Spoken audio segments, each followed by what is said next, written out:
Nath, paz do Senhor. Deus abençoe. Bem-vinda novamente. Todos os dias está acompanhando a gente. Deus te abençoe. Mais um minutinho. O choro dura uma noite, mas a alegria ela vem pela manhã. Eu creio. Levante as suas mãos e diga comigo, vai.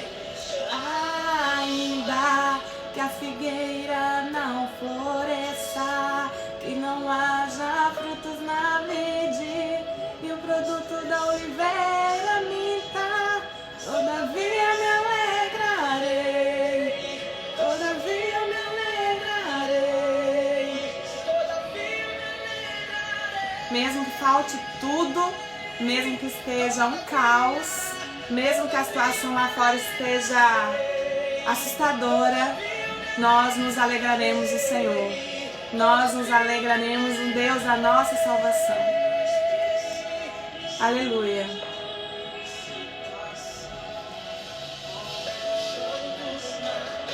Mas a alegria, ela vem pela manhã. Eu creio, eu creio. O choro dura uma noite, mas a alegria, ela vem pela manhã.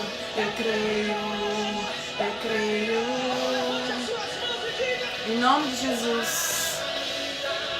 Que a figueira não floresça, que não haja frutos na vide e o produto da oliveira minta, todavia me alegrarei. Paz Senhor, meus irmãos, glória a Deus. Santo é o Senhor. Vamos começar mais uma live aqui. Renata, Deus te abençoe, bem-vinda. Vamos começar mais uma live, né? Nós estamos nesse propósito, nesses dias, né? 40 dias aí de propósito diante do Senhor, na leitura da Bíblia, o Novo Testamento. Já começamos, Pai Senhor, pastora Andréia. Já começamos, hoje é o terceiro dia. E particularmente, para mim, tem sido muito bom. Tá vendo como o Senhor Jesus nos trouxe coisas tão preciosas através da sua palavra. E nós vamos hoje estar dando uma pincelada aqui, como o pastor Pierre falou ontem, né? Não tem como nós abrangermos muito e explicarmos detalhadamente cada coisa. São 5 capítulos que nós vamos ver hoje, mas o Senhor, Ele nos direciona a falar aquilo que Ele já propôs para o dia de hoje. Então, nós vamos começar no capítulo 3, vamos fazer uma oração inicial, para que o Senhor venha estar iluminando a nossa mente, está colocando tudo conforme Ele já decretou para essa noite. Não importa o que esteja acontecendo lá fora, essa canção fala muito ao nosso coração hoje, né? Vamos nos alegrar no Senhor. Vamos colocar diante dele as nossas dores, as nossas preocupações, tudo aquilo que nos sobrevém de peso, vamos colocar diante do Senhor. Amém? Senhor Deus, nós te adoramos, nós te bendizemos porque o Senhor é bom, porque todas as coisas cooperam para o bem, Senhor, daqueles que te amam, daqueles que te servem. E nós somos esse povo, Senhor, e nós queremos te adorar e te glorificar por isso. Pai, que em nome de Jesus o Senhor venha com a tua graça, com o teu amor, que o Senhor venha com a paz que excede todo entendimento no coração de cada um nessa noite, que estão nos acompanhando, Senhor, aqueles que estão, Deus, longe, aqueles que estão perto. Que possamos nos aproximar de Ti através da Tua palavra. A Tua palavra é lâmpada para os nossos pés, é luz para o nosso caminho. Que possamos nos achegar a Ti, Senhor, em nome de Jesus. Que o Senhor venha, Deus, falar conosco, que o Senhor venha trazer iluminação, Senhor, discernimento de cada coisa que for dita aqui através da Tua palavra. Em nome de Jesus. Aleluia, santo é o nome do Senhor. Nós começamos, né, na quinta-feira, o pastor Cido veio, o pastor Cido nos deu uma explicação sobre os 5 primeiros capítulos aqui de Mateus. Sabemos que Mateus fala especificamente para o povo judeu. Então isso para nós já nos traz algo para os dias de hoje, né? O povo judeu esperava o Messias. Eles queriam que viesse um Salvador. E quando Mateus começa aqui escrevendo e falando, ele vai dar ênfase para esse Messias. Então ele vai querer trazer mais sobre o reino, ele vai querer trazer mais sobre aquele que veio instituir seu reinado aqui.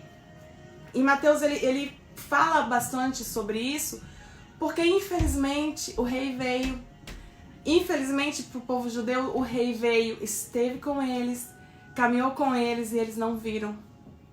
O rei veio, transitou naquelas ruas e eles não perceberam que era o rei, o Messias que eles esperavam. Eles imaginavam que podia ser qualquer outra pessoa. E Mateus escreve para mostrar, né, que ele veio realmente, que o povo judeu naquele momento perdeu aquela grande oportunidade de estar aos pés dele. Mas nós que estamos hoje aqui nesse dilema que estamos vivendo, né, nessa época difícil, essa pandemia aí pelo mundo aqui na Europa que a gente tem visto mais de perto, tem sentido através dos nossos irmãos, a gente vê, sente a dor do próximo e familiares, amigos, parentes que estão passando por situações mais duras que a nossa. A gente também está esperando o Rei dos Reis voltar, né? Nós estamos no mesmo posicionamento, nós estamos na mesma linha. Nós estamos esperando o Senhor Jesus voltar, o Senhor Jesus nos levar com Ele. E essas coisas já foram preditas por Ele. Agora, como nós vamos nos comportar diante dos sinais, né? O povo judeu não acreditou. Como nós vamos nos comportar diante desses sinais? Nos capítulos que o pastor Pierre explicou ontem, coisa gloriosa, né? Os milagres que Jesus fez, trazendo tudo que Jesus fez ali, começando com os milagres, depois passando para o relacionamento dele com os fariseus, que começaram a se impor, começaram a colocar Jesus em uma situação que eles achavam que podia pegar Jesus ali e acusá-lo, né? Falaram que ele estava curando, que ele estava fazendo prodígios e sinais, mas não por ele, não pelo Espírito Santo, mas disseram que Jesus estava fazendo aquilo por Belzebu, né? Eles blasfemaram contra o Espírito Santo. Isso no capítulo 12. E agora aqui no capítulo 13, que nós vamos começar, Jesus começa a falar de uma forma diferente. Jesus começa a falar por parábolas, né? No capítulo 13, nós vamos ter 7 parábolas de Jesus. Nós vamos ter Jesus trazendo o reino, querendo mostrar para as pessoas que ele veio trazer esse reino. E é muito glorioso como ele começa a falar sobre isso, né? Jesus começa a nos mostrar, através aqui dessa primeira parábola, a parábola do semeador, nos versículos 18, 19, 18 ao versículo 23, ele vem explicar o que ele quis dizer nessa parábola, né? Saiu um semeador a semear, algumas sementes caíram no solo que havia sido passado, que havia sido pisado, era caminho, não frutificou, não veio produzir frutos. A outra parte caiu em meio a pedregais, onde não havia terra bastante, logo nasceu, mas não tinha profundidade, né? Não tinha as raízes, não puderam ir profundamente. Veio o sol e as queimou. Outra parte caiu entre os espinhos, né? Elas conseguiram crescer, elas conseguiram fluir, mas os espinhos vieram, né? E sufocaram a planta que cresceu. E a última conseguiu cair em boa terra, uma terra boa, e assim essa daí deu fruto, um a 100, outro a 60 e outro a 30. E aí Jesus fala assim, quem tem ouvidos para ouvir, que ouça. Jesus ele vem falar aqui por parábolas e no final ele diz, quem tem ouvidos para ouvir, que ouça. Ele está querendo dizer que é muito sério aquilo que ele está falando. Jesus começou a implantar ali o reino e de uma forma muito séria. Entendam o que eu estou querendo dizer. A palavra de Jesus, ela vem, né? O reino vem até nós. E como está o nosso coração para receber o reino? Como está o nosso coração e a nossa vida diante dele para receber essa palavra? Será que a palavra vai vir em nós, vai cair num solo difícil, vai vir as aves, vão comer a sementinha? Será que vai vir e vai cair naquele solo que tem muitas pedras, tem muita confusão e não vai frutificar? Será que vai vir, vai cair naquele solo que ela pode até crescer, mas são tantos espinhos na vida, são tantas dificuldades na vida e de repente pode sufocar? Ou será que ela vai vir, ela vai entrar no nosso coração, na nossa vida, uma fonte, uma terra preparada, uma terra, um coração quebrantado, um ouvido disposto a ouvir, disposto a entender a palavra, e ela vai frutificar. 1 por 100, por 60, por 30. Não importa se frutificamos demais, não importa se frutificamos menos. A Bíblia diz que a árvore é reconhecida pelo seu fruto. Nós temos que frutificar. E Jesus continua falando da parábola, ele explica para os discípulos, né, nos versículos 18 a 23, sobre essa parábola. Depois ele vai falar da parábola do trigo e do joio, né, que ali foi plantado o trigo e veio o inimigo e plantou o joio. Nós estamos plantados, nós somos, mas o inimigo vem e planta o joio no meio do seu povo. E aí os discípulos mais na frente vão perguntar para Jesus, eles vão ficar curiosos para saber o porquê dessa parábola, né? Eles ficaram meio que sem entender por que Jesus começou a falar por parábolas. E Jesus explica para eles. E eles perguntam, nós temos que tirar o joio do meio do trigo? Jesus fala, não.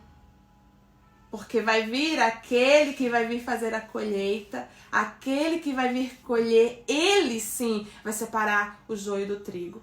E Jesus aqui já começa a mostrar para eles também o juízo, né? Nós estamos na época da colheita.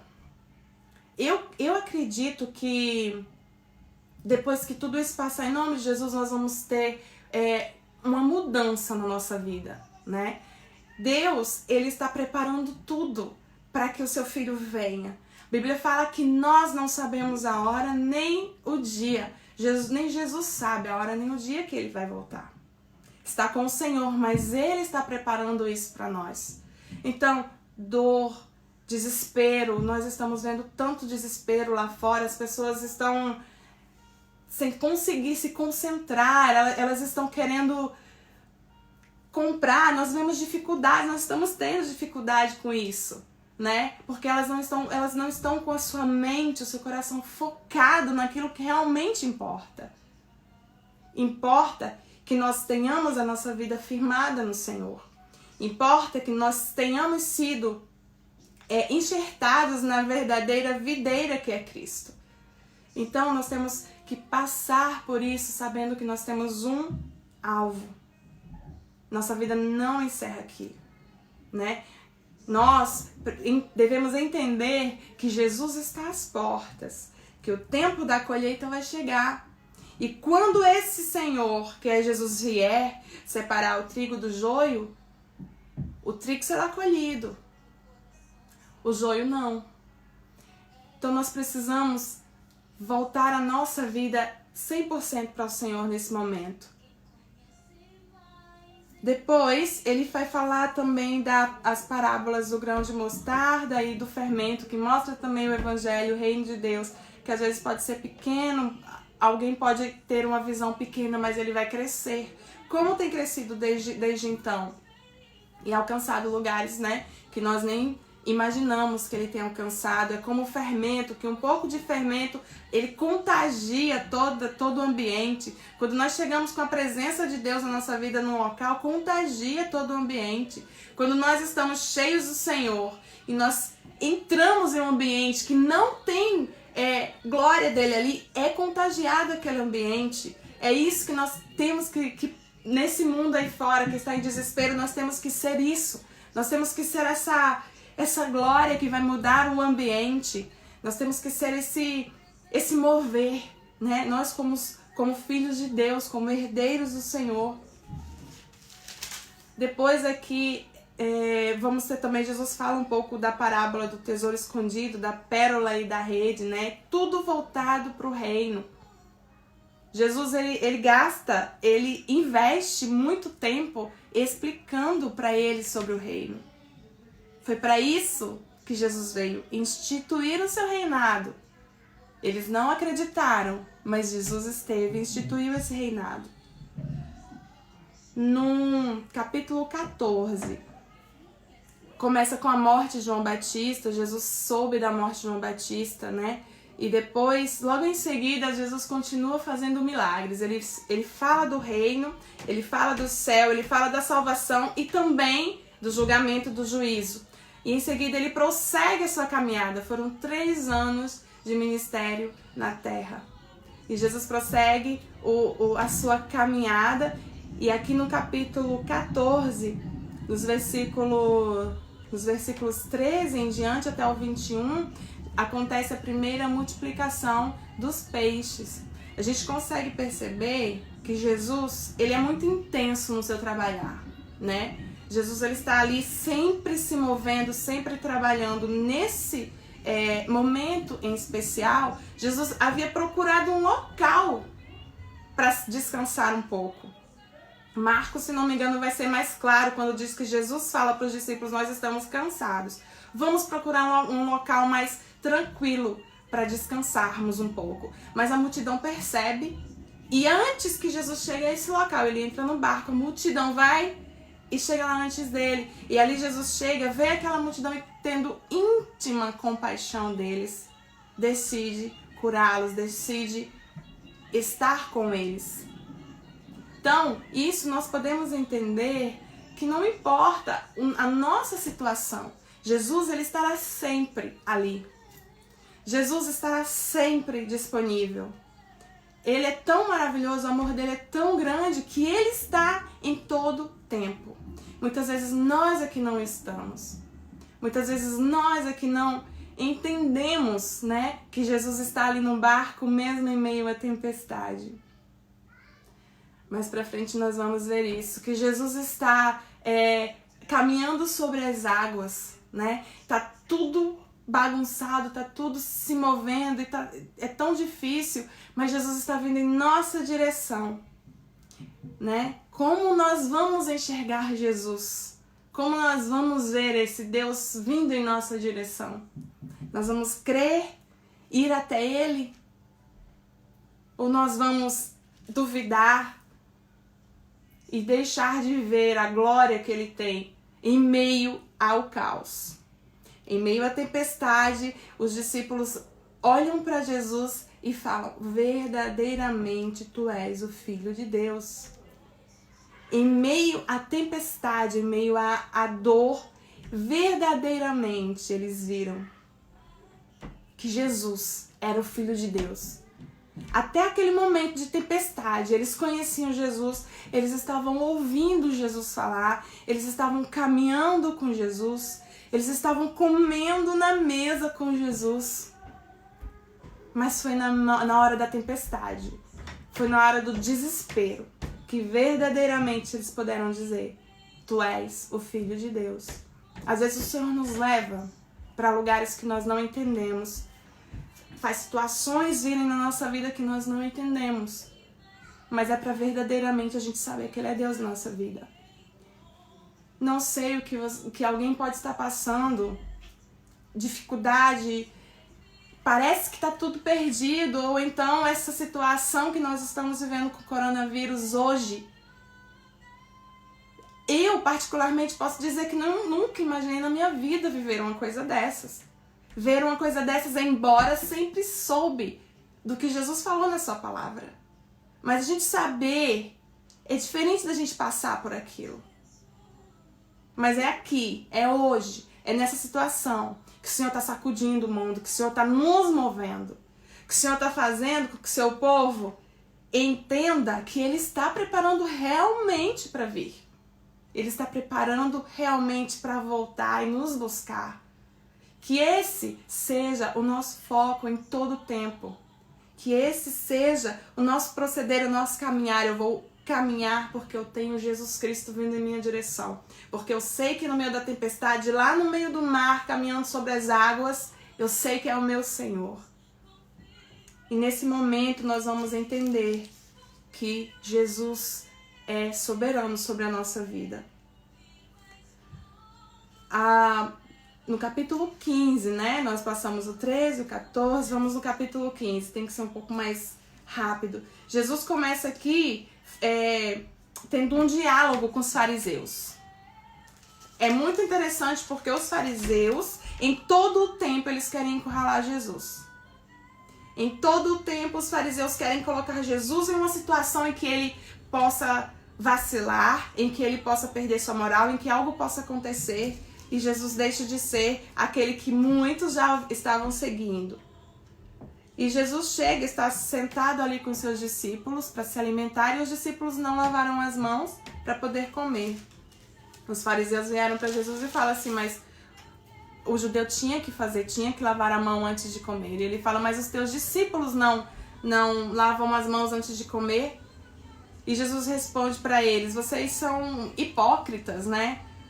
Porque a lei de Deus diz que você tem que honrar o seu pai e a sua mãe. Mas ali para os judeus, eles lavavam as mãos publicamente, mas para eles muitas vezes ofertavam tudo o que tinham, diziam que estavam ofertando no templo para deixar de ajudar o pai e a mãe, por exemplo.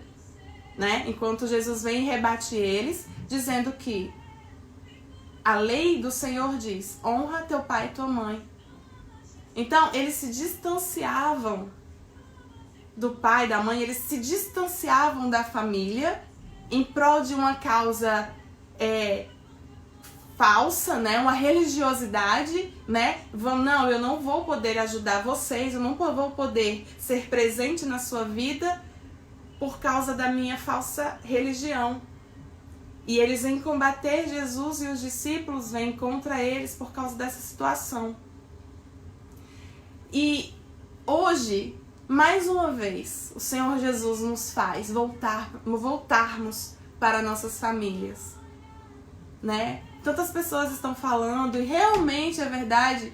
Hoje, eu pude me lembrar muito da minha época de criança, quando eu via muito do meu pai lendo a Bíblia e aquilo me chamou, aquilo foi algo que marcou muito na minha vida. E a minha filha hoje falou pra mim, mamãe, enquanto você tá lendo a Bíblia, porque nesses dias que nós estamos de leitura bíblica, ela tem visto isso com mais frequência, né? Então é necessário ter toda uma situação para que algumas coisas voltem. E ela falou, mamãe, enquanto você tá lendo a Bíblia, eu vou ali, depois você faz isso pra mim? Falei, tá bom, filha, eu me lembrei. Está ficando marcado na mente dela a mamãe lendo a Bíblia. Como foi na minha vida, eu sei que vai ser na vida dela.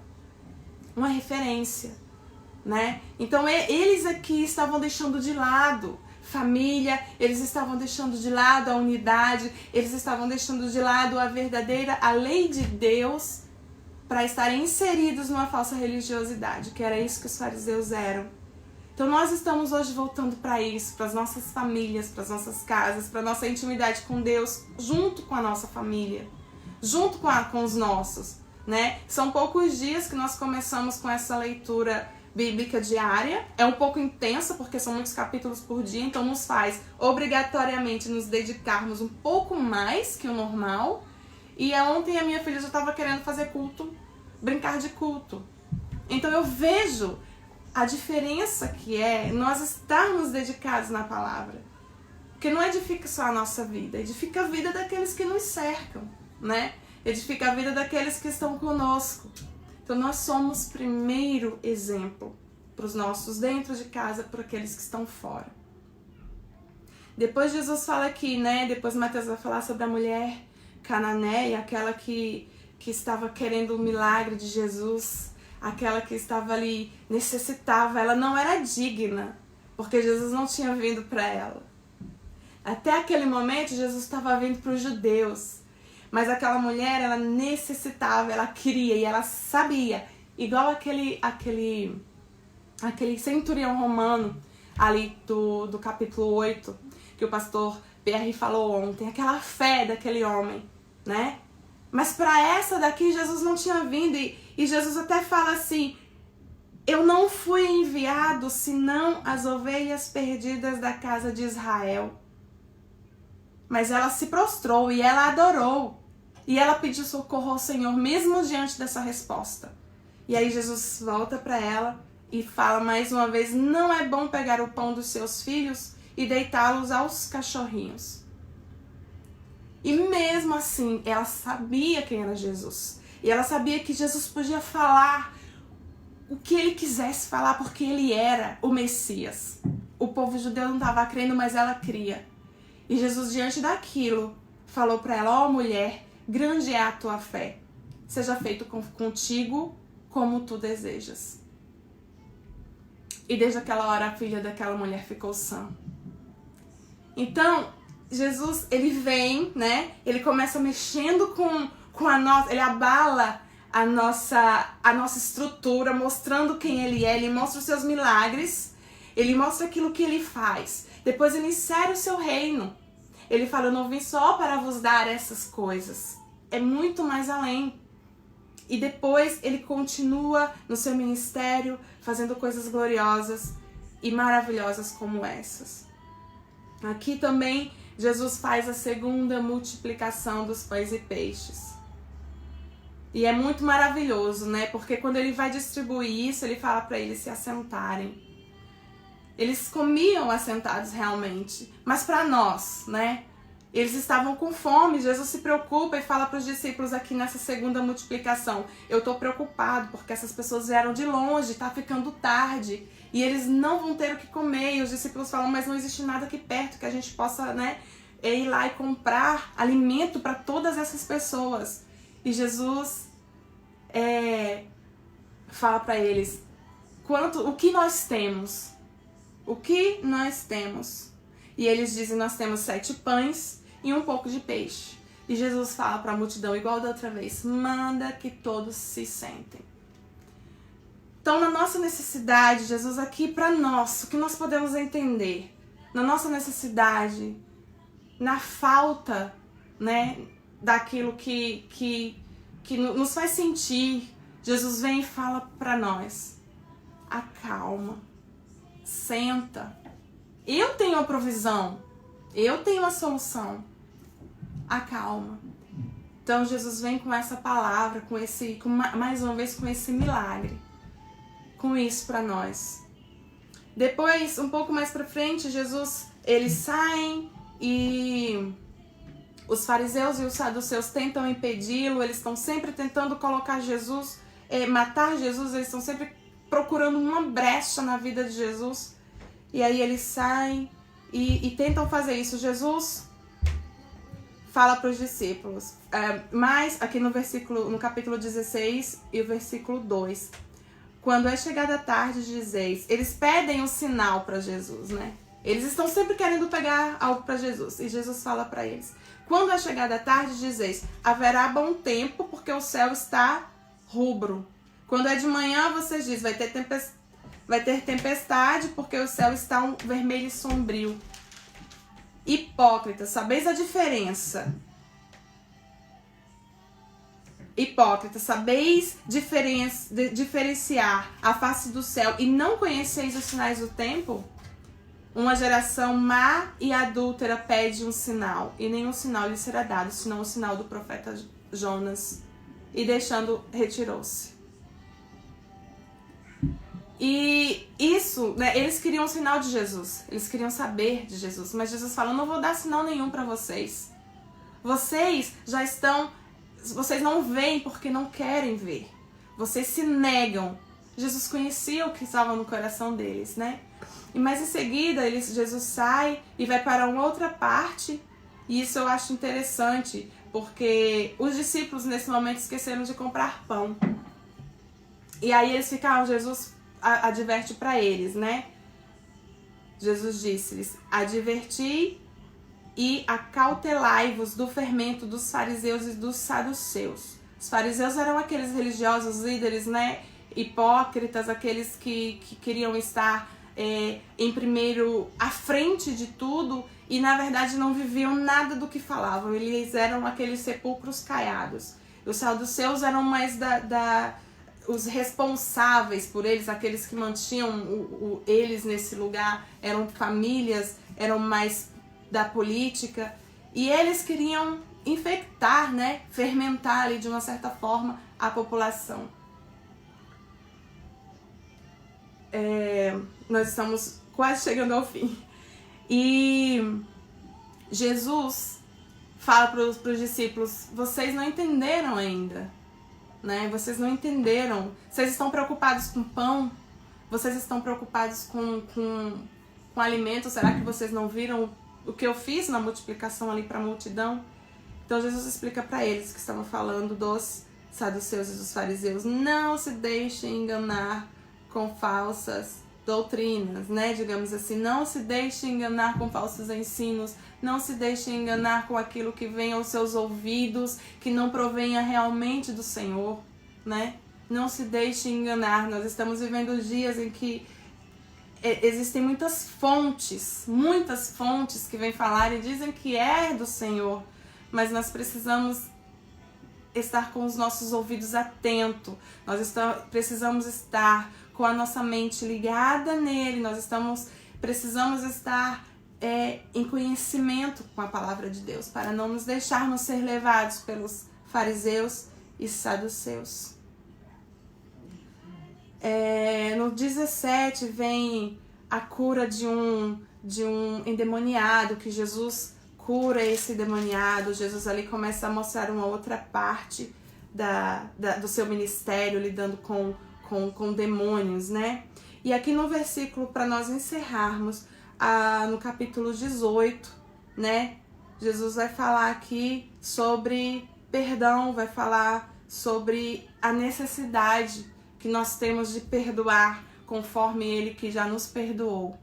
O pastor Pierre ontem falou um pouco sobre perdão, né? E aqui nesse capítulo 18, onde nós vamos encerrar, ele vai falar, Pedro vai perguntar para ele: Senhor, se eu preciso perdoar uma pessoa, quantas vezes eu perdoo? 7? Jesus vai falar 7?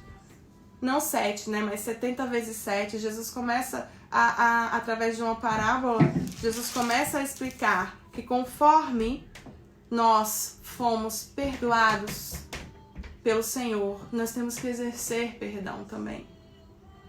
Então todo esse fechamento, toda essa matéria que nós lemos hoje, eu acredito que os irmãos leram nas suas casas, que os irmãos meditaram, eu incentivo muito a meditarem, incentivo muito a participarem verdadeiramente. Leiam, tentem absorver aquilo que o Senhor nos diz, porque é maravilhoso. E o Senhor aqui, nós vamos encerrar falando um pouco sobre isso, o que Jesus fez na cruz do Calvário, o que Deus fez quando enviou o seu Filho a perdoar os nossos pecados, né? Como esse credor aqui que pediu que fosse perdoada a sua dívida, mas não foi capaz de perdoar aquele que lhe devia, e sobre ele veio duro castigo, né? Então que nós possamos entender que Jesus, ele é o centro da nossa vida, que Jesus, ele tem muito para nos ensinar através da sua palavra. O Espírito Santo, ele ministra no nosso coração todas as vezes que nós meditamos na palavra do Senhor. Nós devemos entender a necessidade de buscarmos a Ele na sua palavra, exercermos perdão nesses dias difíceis. O perdão liberta, quem libera e liberta quem precisa. Então que nós possamos nos ligar no Senhor, que nós possamos verdadeiramente estarmos unidos, né, nesse propósito e conhecer a Jesus verdadeiramente como Ele é, o que Jesus veio fazer aqui, por que Jesus fez algumas coisas, por que Jesus não fez algumas coisas. Que nós possamos buscar realmente do Senhor todos os dias aquilo que Ele nos propõe na sua palavra, que nós possamos estar firmes nele, sabe? Jesus vai voltar, Jesus está prestes a voltar. Então, que Deus abençoe cada um de vocês, que que Deus possa prosperar o seu caminho, que Deus possa atraí-lo cada vez mais a Ele e que nós possamos, como um povo de Deus, logo, muito breve, estarmos reunidos diante do Senhor, na grande ceia que Ele tem preparada para nós. Amanhã nós teremos mais, então que os irmãos acompanhem e vamos unidos até o fim dessa quarentena. Nós vamos passar a quarentena meditando na palavra de Deus, sendo enriquecidos dessa gloriosa palavra, verdade. Amém? Vamos estar orando e encerrando para a glória do Senhor. Deus querido, nós queremos te agradecer pela tua bondade, nós queremos te agradecer pela tua fidelidade.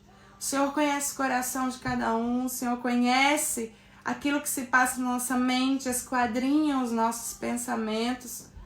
E o Senhor sabe a necessidade mais profunda que nós temos. Que o Senhor possa estar, Jesus, vindo de encontro a essas necessidades, conforme a tua vontade. Deus, nós queremos colocar diante de ti toda a palavra lida, Senhor, que ela venha produzir em nosso coração, que ela venha produzir na nossa vida frutos dignos, Senhor, frutos dignos de arrependimento, frutos dignos, Jesus, de o encontro contigo. Deus, nós sabemos que precisamos nos achegar a ti cada dia mais. Pai, que o Senhor venha estar com cada necessitado, com cada um que está sofrendo, Senhor, de forma terrível por causa dessa peste que tem assolado o mundo. Pai, que em nome de Jesus o Senhor venha nos países e que o Senhor venha estender a tua mão. Olha com olhar de misericórdia, Jesus. Olha com olhar de misericórdia, Senhor, para essas nações.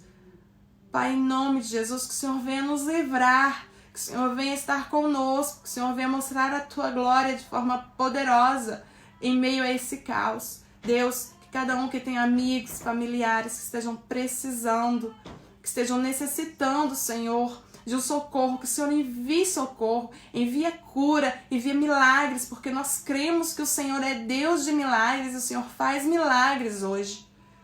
Pai, em nome de Jesus, ser com cada um dos teus filhos, para a glória do teu nome, Senhor. Em nome de Jesus, que Deus abençoe a sua vida, que Deus abençoe a nossa família, que Deus possa ser conosco em todo o tempo e nós em todo o tempo com o Senhor. Amém? Deus abençoe e amanhã nós estaremos juntos mais uma vez com, acho que é o presbítero Michael, não tenho certeza, numa live. Amém? Deus abençoe.